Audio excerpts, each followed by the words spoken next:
Spencer Gore. In 1877, the inaugural Wimbledon Championship launches with just 22 players, all men, competing on the lawns of the All England Club in England. The entire tournament unfolds in a single day, a far cry from the 2-week spectacle Wimbledon becomes in later years. Spencer Gore, a 27-year-old rackets player, emerges as the first champion, defeating William Marshall in the final with a decisive scoreline of 6-1, 6-2, 6-4. Players wield wooden rackets and rely on underhand serves, reflecting the era's limited technology and evolving tactics. Gore's win earns him a prize of 12 guineas, a modest sum by today's standards but a significant reward for the time. This first edition sets the precedent for the tournament's format and prestige, as the All England Club quickly recognizes the public's appetite for organized tennis. The event's success pushes the club to expand future draws and standardize rules, laying the groundwork for the sport's rapid growth. With Gore's victory, Wimbledon establishes itself as the world's premier tennis championship, a status that continues to attract the best players for generations to come. The next era brings new faces and innovations, beginning with the rise of the Renshaw brothers.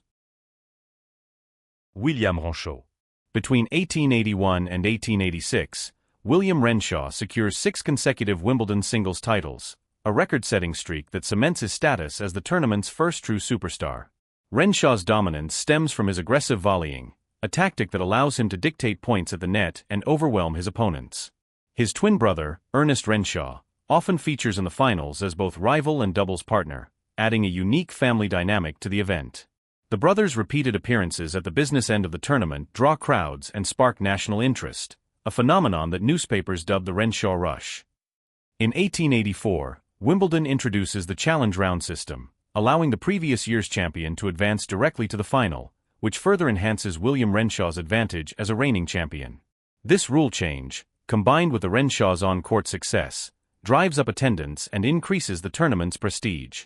Because of their influence, tennis transitions from a niche pastime to a popular spectator sport across England. The era of the Renshaws sets the stage for the rise of women's competition and the next generation of champions, beginning with the remarkable achievements of Charlotte Lai. Big Bill Tilden. In 1920, Bill Tilden becomes the first American man to win the Wimbledon singles title, defeating defending champion Gerald Patterson in the final with a score of 2-6, 6-3, 6-2, 6-4. Tilden's victory marks a turning point for the tournament, as it signals the arrival of American players on the global tennis stage and widens the international appeal of Wimbledon.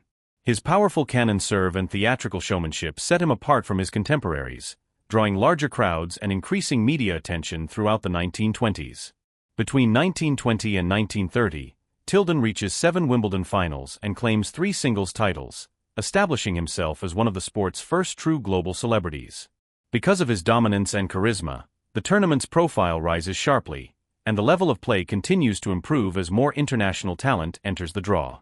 Tilden's era of success demonstrates the growing importance of athleticism and personality in tennis, paving the way for future stars who combine technical skill with public appeal.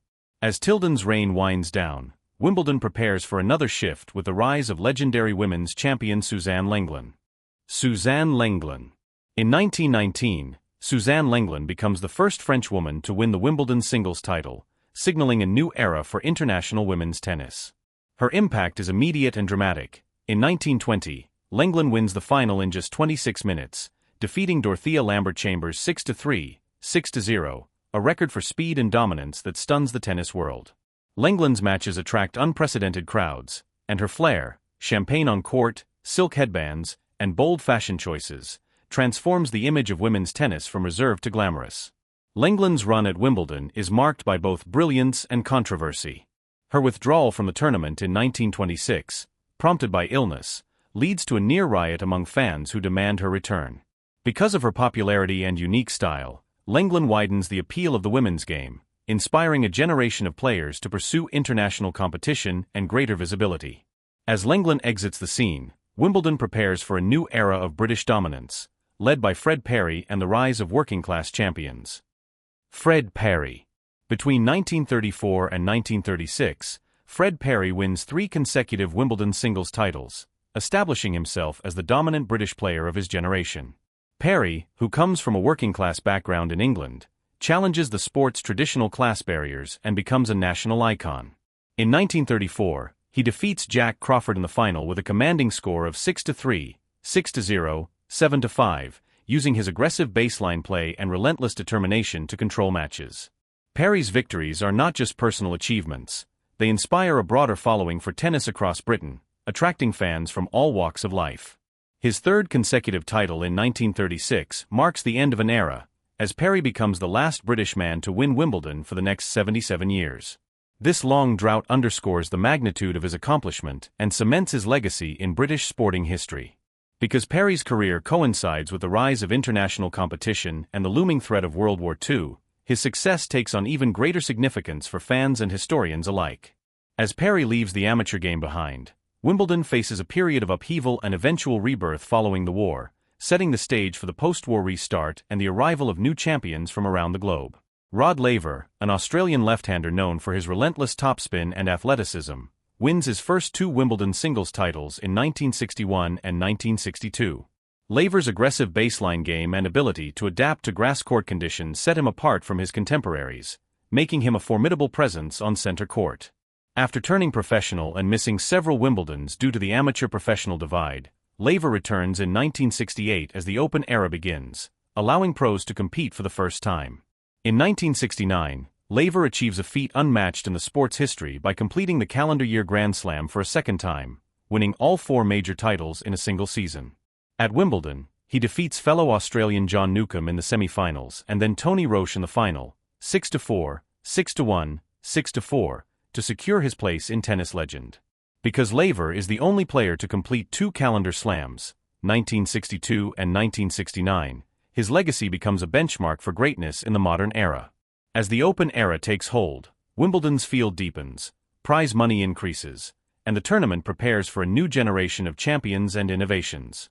Bjorn Borg. From 1976 to 1980, Bjorn Borg dominates Wimbledon by winning 5 consecutive singles titles, a feat that redefines consistency and mental fortitude in the Open era. Borg, a Swedish baseline specialist, relies on his relentless ground strokes and unshakable composure, earning a reputation for ice-cold nerves in high-pressure moments. His run includes a legendary 1980 final against John McEnroe, where Borg prevails in a 5-set thriller, 1-6, 7-5, 6-3, 6-7, 8-6.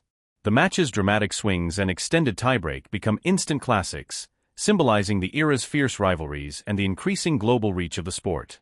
Borg's use of a wooden racket and his trademark headband help define the visual style of late 1970s tennis, while his physical conditioning sets new standards for preparation and endurance.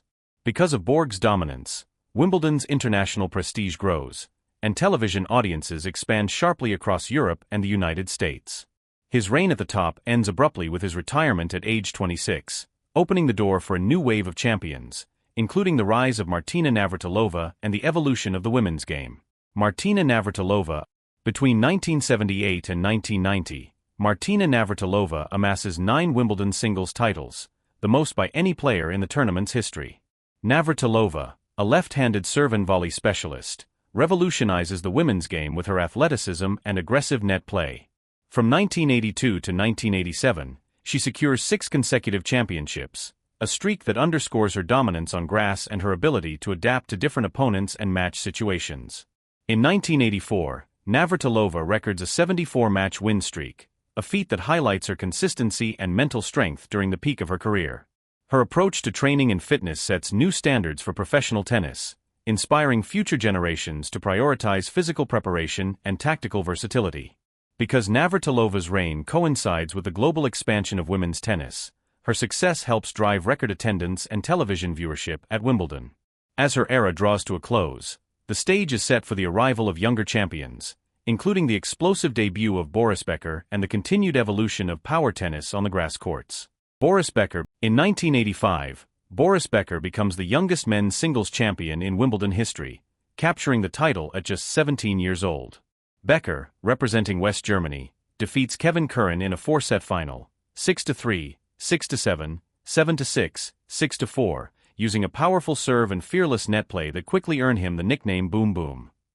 His diving volleys and explosive athleticism electrify center court, setting him apart from his older, more experienced rivals.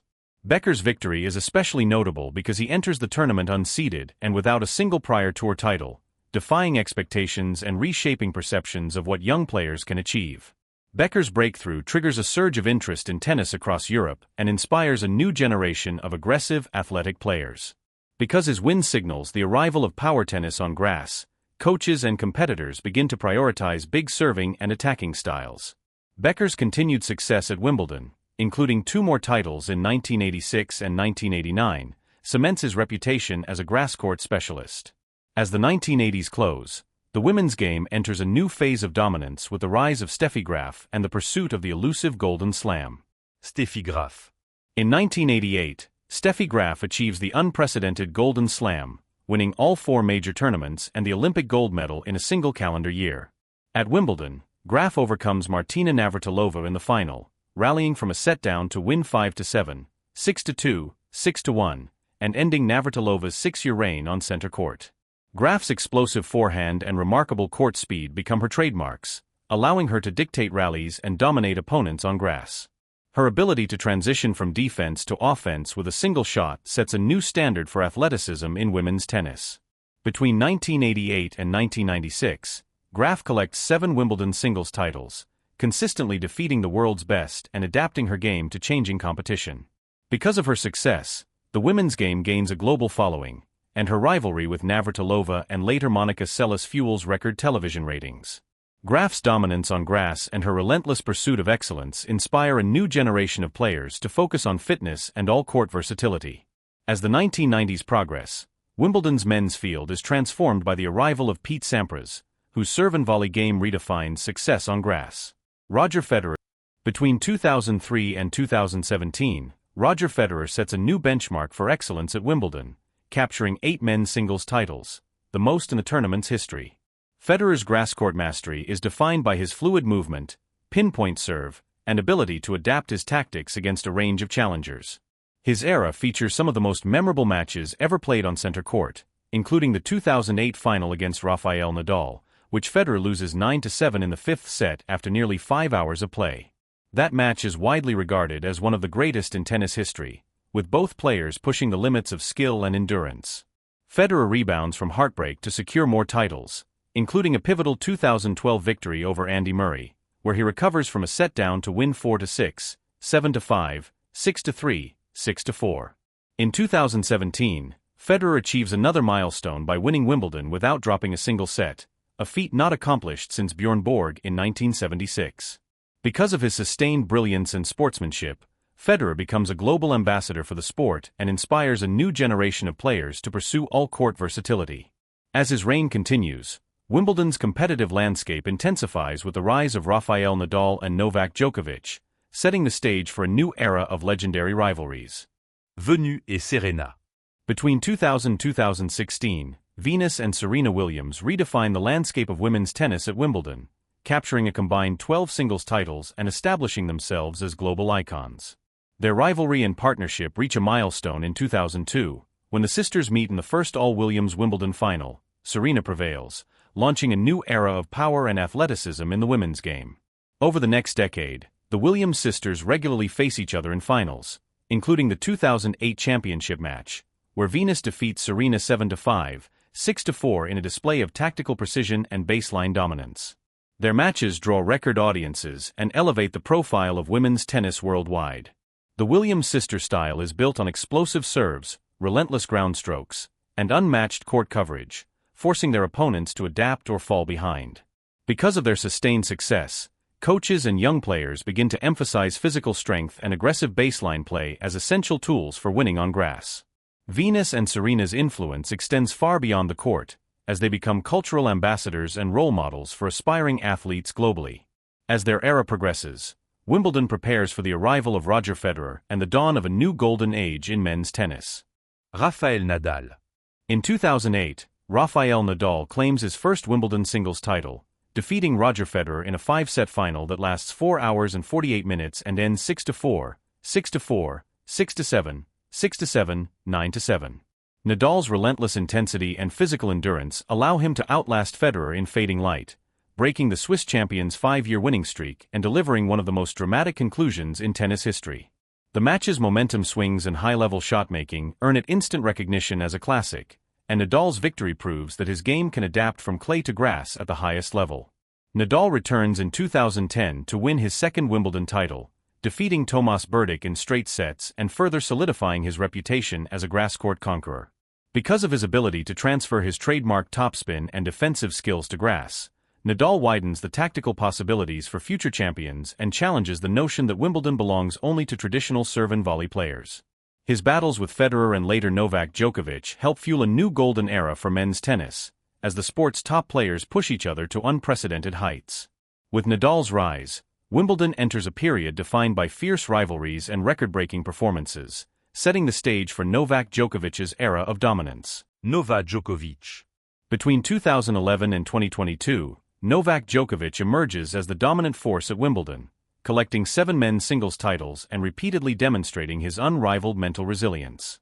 Djokovic's era is marked by high-stakes matches against the sport's greatest rivals, none more dramatic than the 2019 final against Roger Federer. In that match, Djokovic saves 2 championship points and ultimately prevails in a historic 5th-set tiebreak, becoming the first man to win a Wimbledon singles final under the new final set tiebreak rule. His ability to absorb pressure and turn defense into offense allows him to outlast even the most aggressive opponents on grass. Djokovic continues to expand his legacy by winning the 2021 Wimbledon title, which completes his Channel Slam victories at both the French Open and Wimbledon in the same year. In 2022, he defeats Nick Kyrgios in the final, coming back from a set down to win 4-6, 6-3, 6-4, 7-6, further solidifying his reputation as the most adaptable and consistent player of his generation. Because of Djokovic's sustained dominance, the men's field grows increasingly competitive, and the standards for physical and mental preparation rise across the sport. As Djokovic's reign continues, Wimbledon's modern era brings new technology, rising stars, and record-setting prize money, signaling another chapter in the tournament's storied history. If you enjoyed this, I'm going to be posting a lot here. I would greatly appreciate it if you could like and subscribe for video. Thanks for watching.